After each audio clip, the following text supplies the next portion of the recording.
lo que sí o sí tienen que saber, ¿sí? Entonces, el trastorno, los trastornos en realidad del embarazo, en este caso hipertensivos del embarazo, es un grupo de trastornos que durante el embarazo, parto puerperio, están caracterizados por presentar cifras tensionales mayores a 140/90, ¿no? Puede haber proteinuria o no, ya van a ver que cuando hay proteinuria eso es una preeclampsia, ¿sí? Y puede ser antes o después de las 20 semanas de gestación. Normalmente las preeclampsias son mayores a las 20 semanas de gestación y puede estar acompañado o no de daño de órgano blanco, ¿sí? Cuando decimos daño de órgano blanco, nos referimos a que haya, por ejemplo, un edema agudo de pulmón, por ejemplo, que haya un trastorno del sensorio, o sea, alguna alteración neurológica, a eso llamamos daño de órgano blanco, ¿sí? Fíjense que acá les marqué con amarillo, que es muy importante. Después ya vieron los conceptos de la preeclampsia, ¿no? De que es un desorden multisistémico que se manifiesta en general a partir de la semana 20 de gestación ante la detección de valores de tensiones iguales o mayores a 140/90. Denme un segundo que voy a poner grabar esto.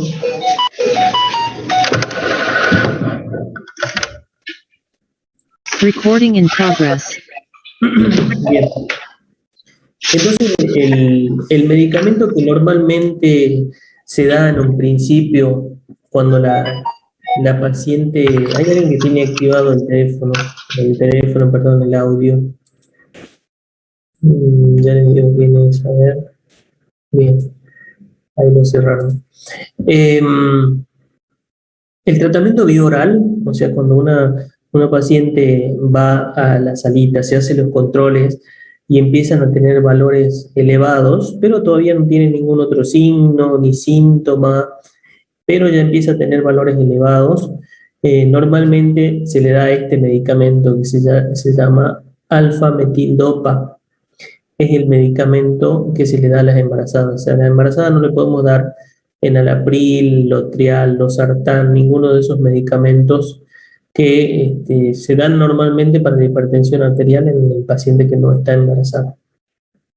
O sea que el tratamiento bioral es este medicamento que lo estoy marcando acá, alfa-metildopa. Hay otros, como este que dice acá hidralazina, nifedipino, pero el que quiero que se sepan en cuanto al bioral es la alfa-metildopa. Y en cuanto al endovenoso, el que quiero que sí o sí sepan es el labetalol y el sulfato de magnesio, ¿sí? Esos son los medicamentos que nosotros vamos a preguntar. Fíjense que van a ser solamente 3, y en realidad va a estar siempre centrado en el labetalol y en el sulfato de magnesio, ¿sí? Entonces, como le decía, puede haber algunas alteraciones neurológicas como cefalea persistente, o sea, un dolor de cabeza intenso, puede haber visión borrosa, escotomas centellantes. Escotomas centellantes son como la visión de estrellitas. ¿Vieron si alguna vez se golpearon la cabeza muy fuerte y vieron como estrellitas? Bueno, eso se llama escotomas centellantes. Diplopía es como ver doble y fotofobia es como me molesta la luz. ¿Sí? La luz me molesta, entonces eso se llama fotofobia. Epigastralgia persistente, o sea, dolor en la boca del estómago, náuseas, vómitos, dolor en el cuadrante superior del abdomen. Entonces, de esta diapositiva, quiero que se lleven alfa-metildopa, es el medicamento que nosotros le damos a la embarazada, vía oral, cuando la embarazada solamente va a control y se le encuentra con valores de presión elevada. Sí, elevadas, pero no mucho más de lo normal, ¿no? Porque si está muy elevada, bueno, ahí tratamos de bajarlo ya mediante vía endovenosa. Entonces, se suspende si esa embarazada ya era hipertensa previamente y ella tomaba enalapril, lotrial, losartán, cualquiera de esos, se le cambia por el alfa-metildopa, ¿sí?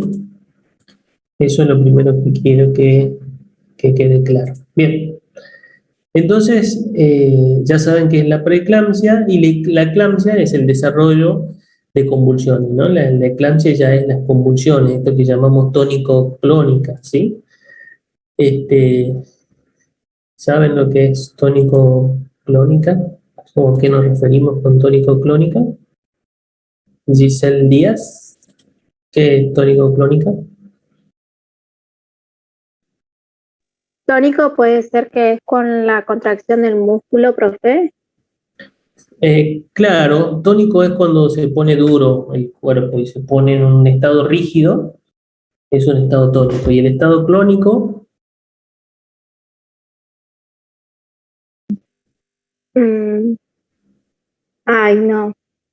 el estado clónico serían las sacudidas, ¿sí? O sea, tónico es el ponerse rígido, duro, y clónico son las sacudidas, los movimientos que hacen los convulsivos, ¿sí? Entonces, el desarrollo de convulsiones tónico-clónicas. Cuando nosotros decimos tónico-clónicas, nos referimos a eso. Puede ser una convulsión que sea solamente tónica, así, que esté rígida y quede duro el paciente, o tónico-clónica, donde queda rígido, pero después empieza a sacudirse y eso se llama tónico-clónicas generalizadas, ¿sí? O el paciente puede quedar en un coma inexplicado en la segunda mitad del embarazo, más de las 20 semanas, ¿sí? Y es una complicación del embarazo con la preeclampsia y no atribuible a otras patologías, ¿sí? Entonces, en una emergencia hipertensiva es el aumento brusco de la presión arterial por más de 160-110 o acompañado de sintomatología clínica, cefalea, vómito y escotomas visuales. Vamos a ir rápido con esto porque ustedes este tema ya lo vieron, pero nosotros nos vamos a centrar en terapéutica, como dijimos, nos vamos a centrar en el tratamiento, ¿sí? Específicamente en el medicamento que nosotros queremos que ustedes sepan, ¿sí? Entonces, voy a admitir acá a los chicos, ahí vamos. Entonces, el medicamento para bajar la presión en una embarazada de elección va a ser el labetalol. Estamos hablando de vía endovenosa, ¿no? Vía oral, el alfa-metildopa también puede ser el labetalol, nada más que el labetalol vía oral es un poco más caro, ¿sí? Entonces, lo que quiero que sepan es que se utiliza, en este caso, para la embarazada, el labetalol, ¿sí? ¿Y cómo lo vamos a usar al labetalol? Esto que está en amarillo acá, es lo que quiero que sepan. Una ampolla diluida en 100 centímetros cúbicos de dextrosa y al 5%, y eso lo vamos a pasar en 10 a 15 minutos, ¿sí? Eso es lo más importante que quiero que sepan del labetalol. El labetalol es un medicamento que sirve para bajar la presión, pero también es un beta bloqueante, por lo tanto puede disminuir la frecuencia cardíaca, que ya vamos a ver ahí las contraindicaciones que tiene el labetalol, ¿sí? Así que con respecto al tratamiento de la emergencia hipertensiva, o sea, si yo tengo un paciente que ya tiene 160, 170, 110 de tensión arterial, lo que tengo que hacer es empezar a disminuir su presión arterial, generalmente empezar a disminuir por lo menos 30 milímetros de mercurio de sistólica y 20 milímetros de mercurio de diastólica. ¿Y cómo lo voy a hacer? Diluyendo una ampolla del labetalol, que viene de 20 miligramos, en 100 centímetros cúbicos de dextrosa y lo voy a pasar lento en 10 a 15 minutos, ¿sí? ¿Eso quedó claro, chicos? Porque eso... Mariana Villega. Mariana, ¿estás? Sí, profe. Perdón, no podía eh, encender el micrófono. Ah, bueno, contame un poquito qué es el labetalol, para qué sirve y cómo lo vamos a utilizar. El labetalol sirve para la presión, para bajarla. Igualmente, bueno, el tema del... Uy. Se disluye, es disluir una ampolla en 7 gramos de dextrosa al 5. Sí. Bueno, se utiliza para el tema de la presión de la grasa. Bien, bien, bien. Bueno, ahí está anotado, ¿no? Pero miren cómo yo le estoy anotando lo que yo quiero específicamente que sepan. Entonces ustedes, cuando nosotros le digamos, ustedes tienen una paciente con una emergencia hipertensiva, embarazada, le queremos bajar la presión, ¿qué medicamento vamos a usar? Y ustedes van a decir, utilizamos el labetalol, una ampolla diluida en 100 centímetros cúbicos de dextrosa y lo pasamos lento, entre 10 a 15 minutos sería lento, porque por ahí nosotros pasamos algunos medicamentos de forma endovenosa y rápida, ¿no? En bolo. Cuando nosotros decimos en bolo, nos referimos a pasarlo rápido, ¿sí? Eso es lo que yo quiero que sepan. Ahora después, si eso no defiende, sí. Nosotros tenemos que tirar los 400 mililitros de dextrosa y dejar solamente los 100. Tal cual, así. Así es. El suero, los sachets, vienen de diferentes presentaciones. Vienen de 100, vienen de 500 y vienen de 1000. Pero los que más se utilizan, o sea, los más frecuentemente son de 500. ¿Sí? Entonces, si vos tenés el de 500, hay que desechar 400 y dejar solamente 100.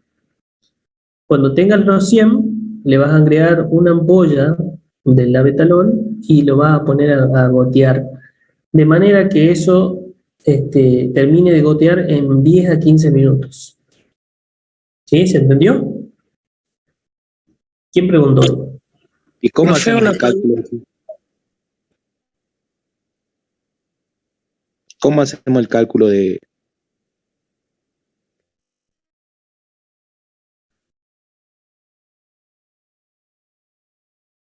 ¿Quién preguntó ahí? Yo, profe. No, está bien, yo también yo. Si digo, escucho yo, o todo yo. Calapeña. ¿Cómo? Calapeña. Ah, Calapeña. Bien. Quería preguntar cómo hacemos para calcularle o sea, administrarle dentro de esos de 10 a 15 minutos. ¿Cuántas microgotas serían o cómo se lo pasaría? No, generalmente son macro, ¿no? Generalmente son macrogotas, son aproximadamente 60 a 70 macrogotas, pero vos lo vas a ir controlando con el reloj, ¿sí? Después podemos hacer un ejercicio, para, si querés ser más exacto, para pasar exactamente cuánto va a ser los 100 mililitros, ¿sí? Pero normalmente se hace en un promedio, en un valor aproximado, nunca es exacto, ¿sí? Pero lo ideal es que pase entre 10 a 15 minutos a un goteo de macrogotas, entre 60 a 70 macrogotas, ¿sí? Eso te va a dar un tiempo aproximado. De todas maneras, podemos hacer un trabajo práctico de eso para saber el tiempo exacto y el goteo específico, ¿sí? Lo importante es eso, que vamos a diluirlo una ampolla en 100. Si eso no funciona, o sea, si el paciente sigue hipertenso, se duplica. Miren que acá es una ampolla, se duplica a 2 ampollas en 100. Si con eso no desciende la tensión, se vuelve a duplicar, o sea, se pone 4 ampollas en 100. Y las siguientes, si es que no llegara a descender, se sigue poniendo 4 ampollas en 100. Y hay que controlar la frecuencia cardíaca porque dijimos que es un beta bloqueante y esto produce bradicardia, ¿sí? Y puede producir broncoconstricción, por eso es que está contraindicado en algunos pacientes, por ejemplo, asmáticos, ¿sí? Entonces tengan en cuenta eso. Cuando nosotros le preguntemos del labetalol, ustedes nos van a decir esto. Diluyo una ampolla en 100 centímetros cúbicos de dextrosa y lo pasamos en 10 a 15 minutos, ¿sí? Bien. Vamos ahora con el tratamiento de la eclampsia. Ahora ya cuando el paciente convulsiona, cuando el paciente tiene una convulsión, lo que hay que hacer primero son las medidas generales, ¿no? Las medidas de todo paciente que tenga una convulsión, lo primero que hay que hacer es protegerlo de elementos peligrosos, o sea, si tiene algún elemento cortopunzante que esté cerca o que haya fuego cerca, siempre hay que alejarlo, ¿sí? Ponerlo en decúbito lateral izquierdo, eso también grábense siempre para las embarazadas, siempre lo van a poner, la van a poner en decúbito lateral izquierdo. O sea, si la van a poner de costado, se la pone en decúbito lateral izquierdo, o sea, ponerla de su lado izquierdo. ¿Por qué? Porque eso ayuda, a ver, aquí mejor lo preguntamos, porque eso yo sé que ustedes lo saben. A ver. Vamos a ver aquí.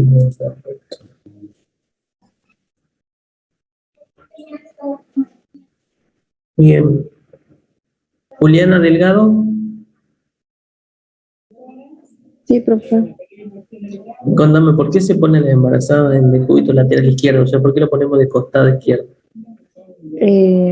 Porque ayuda a la oxigenación que está del bebé. Ajá, bueno, ¿bajo qué mecanismo? O sea, ¿cómo? Ay, no me acuerdo. No me acuerdo muy bien, profe. Bien. Daniel. Juana. Daniel.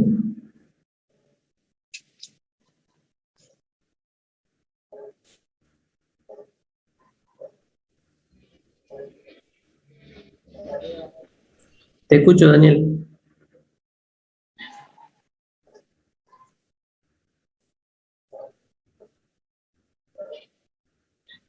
¿No está Daniel?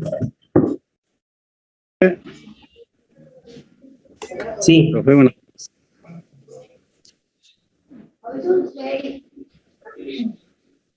Hola, buenas tardes. Sí, hola. Te escucho. Sí, profe, disculpe, no quería avisarle que estoy trabajando. Estaba distraído.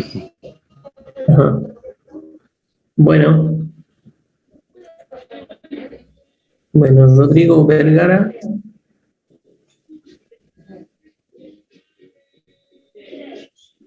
Sí, profe. ¿Por qué lo ponemos en decúbito lateral izquierdo en la embarazada?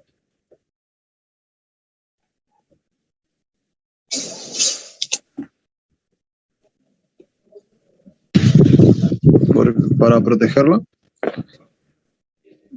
No. Bueno, vamos. ¿Alguien sabe? A ver. Por la vena cava puede ser, profe.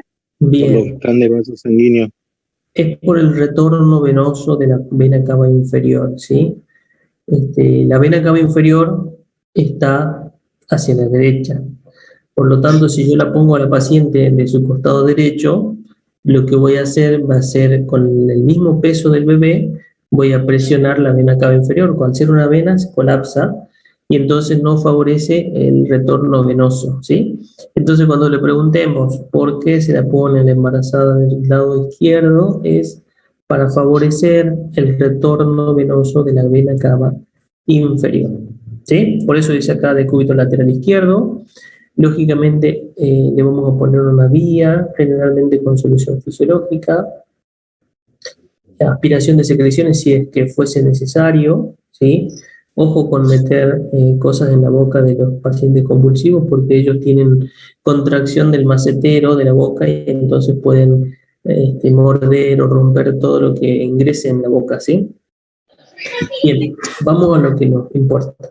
Entonces, con respecto a la eclampsia, quiero que sepan esto, con respecto al sulfato de magnesio específicamente, que hay una dosis de ataque y una dosis de mantenimiento, ¿sí? Eso es lo que tienen que saber. El sulfato de magnesio, en este caso, va a ser como un medicamento anticonvulsivante prácticamente para la embarazada, ¿sí? Es un estabilizador de membrana, el sulfato de magnesio. ¿Y cómo lo vamos a utilizar? La dosis de ataque normalmente pueden ser 4 ampollas o, así como dice acá en amarillo, 2 ampollas, ¿sí? A esas 2 ampollas las cargo en una jeringa de 20, la completo la jeringa completa con solución fisiológica, ¿sí? Y lo voy a pasar otra vez lento, esta vez ya en bolo, no en goteo, pero sí lento, porque miren, por lo menos 5 minutos para que pase, o sea, tiene que ir pasando lentamente, ¿sí? ¿Por qué lentamente? Porque el sulfato de magnesio tiene efectos adversos, y efectos adversos importantes, ¿no? Que dan la intoxicación, como por ejemplo depresión respiratoria. ¿Qué más nos va a dar? Puede dar un paro respiratorio, puede dar bradicardia, ¿sí? Después van a ver que también da disminución de los reflejos osteotendinosos o patelares, que son los reflejos de la rodilla. ¿Vieron cuando vamos al médico y nos golpean con un martillito en la rodilla? Bueno, esos son los reflejos patelares o osteotendinosos. Esos reflejos se ven abolidos, o sea, ya no están cuando pasamos una dosis excesiva del sulfato de magnesio. Y lo que tienen que saber con respecto al sulfato de magnesio es que hay un antídoto. Hay un antídoto para cuando uno se pasa con la dosis del sulfato de magnesio. El antídoto es el gluconato de calcio. ¿Sí? Eso quiero que lo anoten y quiero que quede grabado, ¿sí? Quispe Francisco, ¿cuál es el antídoto del sulfato de magnesio?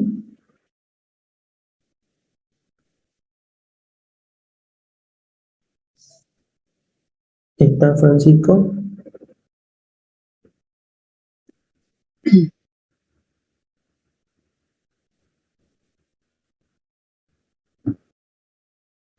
Profe, Sí. soy Artaza. ¿Cómo sería? Son 2 ampollas de 5 mililitros en una jeringa de 20 con 10 mililitros de suero.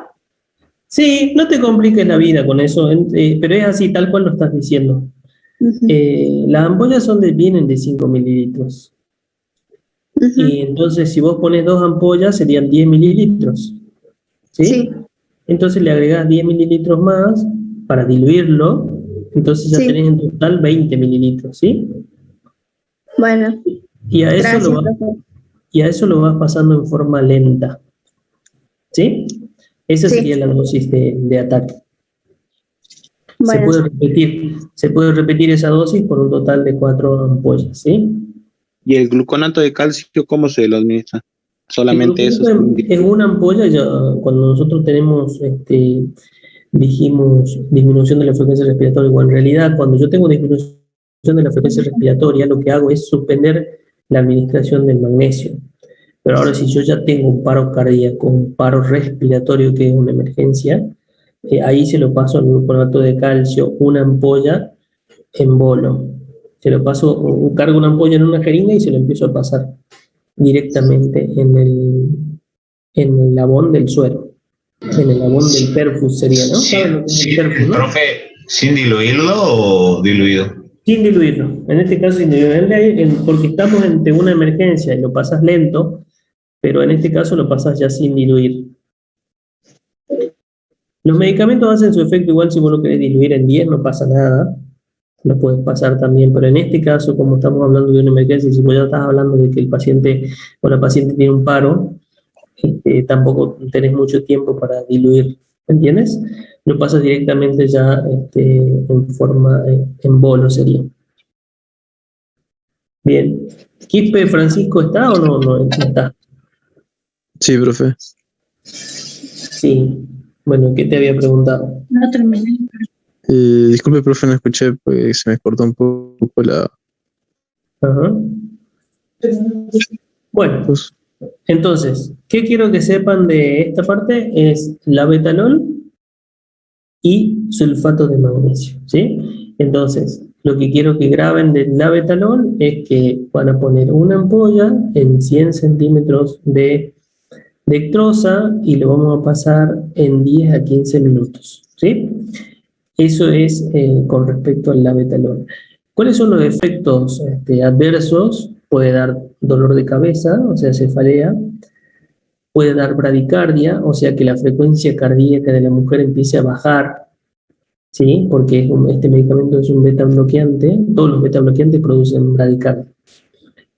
Y está contraindicado en el asma bronquial, o sea, los pacientes asmáticos no deberíamos pasarle el labetalol, porque produce broncoconstricciones, o es una contraindicación, es un efecto adverso del labetalol. Entonces siempre hay que preguntarle, mamá, ¿sos asmática?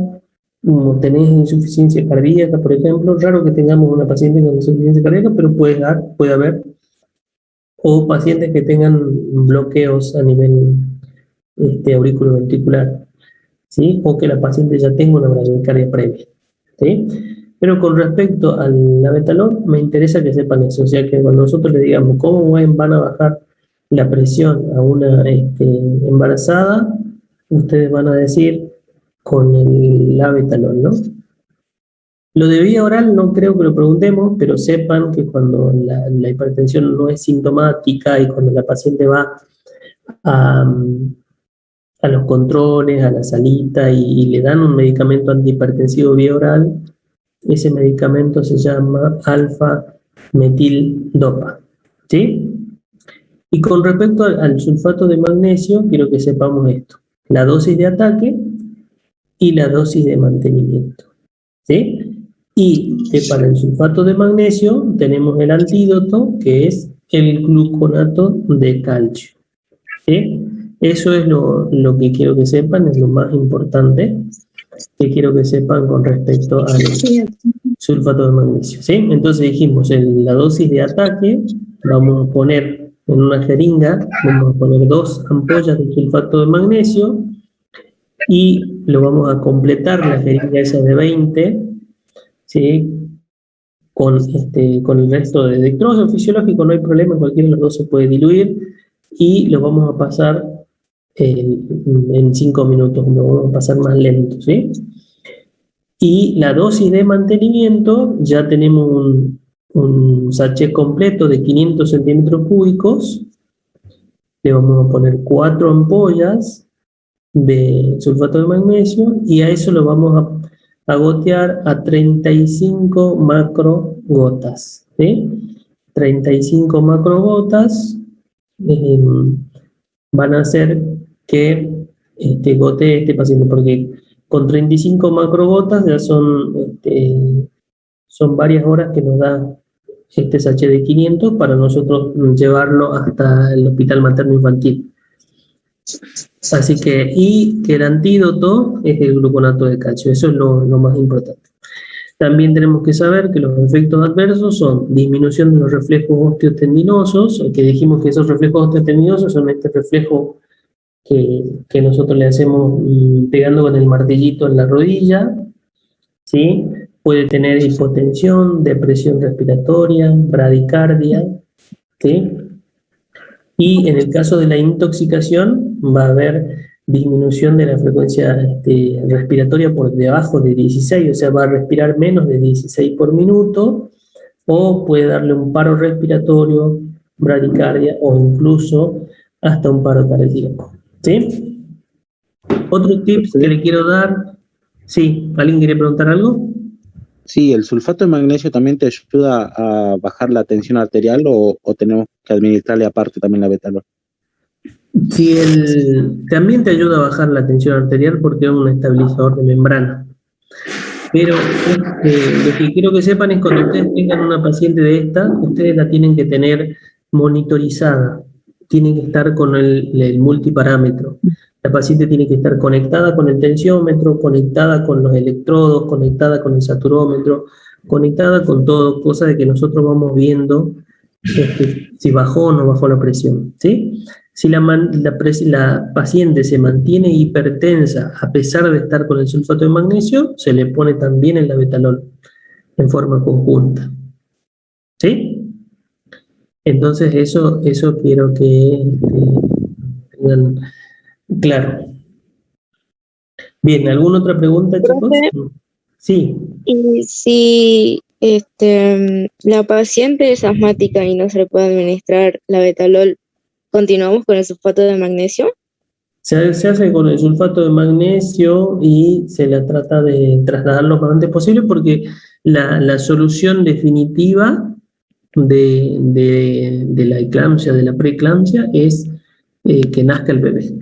¿Me entienden? Generalmente esas pacientes van a una cirugía de urgencia, una cesárea de urgencia sería, se saca el bebé y una vez que se saca el bebé se resuelve la preeclampsia y la eclampsia. ¿Me entienden? Como esa era la causa, una vez que nació el bebé ya la paciente generalmente se normalizan sus valores de presión. De todas maneras, hay pacientes, son pocas, pero hay pacientes que pueden quedar con una hipertensión crónica después de haber sufrido una preeclampsia durante el embarazo. Bien. ¿Quedaron más preguntas, chicos?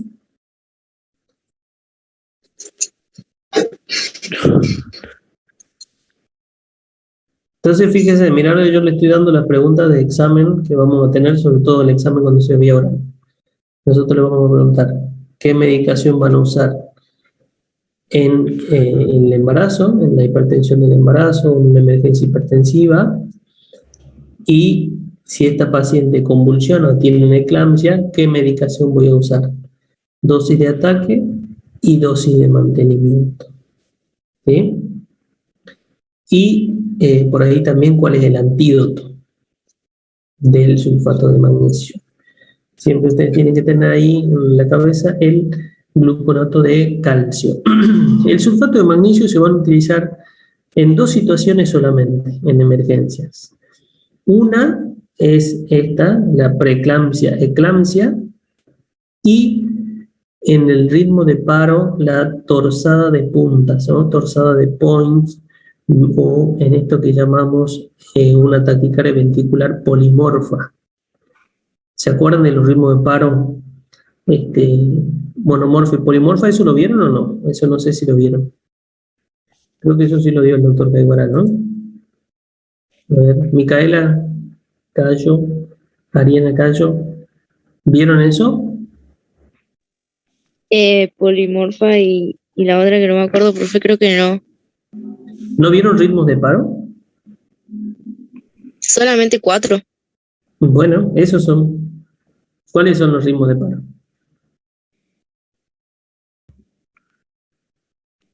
Taquicardia ventricular, fibrilación ventricular. Sí.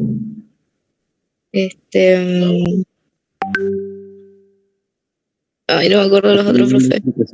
Y actividad eléctrica sin pulso, ¿sí? Esas son las 4. Bueno, ahí en taquicardia ventricular, vos tenés taquicardia ventricular polimorfa y monomorfa, ¿sí? La monomorfa es la que tiene una sola forma, y la polimorfa es la que tiene varias formas, digamos, no es muy constante. Bueno, en esa polimorfa también se llama torsada de points o torsada de puntas, y en ese caso también se utiliza el sulfato de magnesio, ¿sí? Ya no como dosis de ataque de mantenimiento, sino en forma endovenosa, pero le estoy dando los dos casos donde van a utilizar el sulfato de magnesio. Disculpe, profe, ¿puedo volver a repetir lo que dijo? Esto creo que se va a cortar, chicos. Ahí les mando un segundo enlace para que volvamos a sacarnos esas dudas, ¿sí? Ahí se corta y vuelvo a pasarle un enlace más. Pero básicamente en la torsada de points o torsada de puntas y en la eclampsia y preeclampsia se utiliza el sulfato de magnesio. Bueno,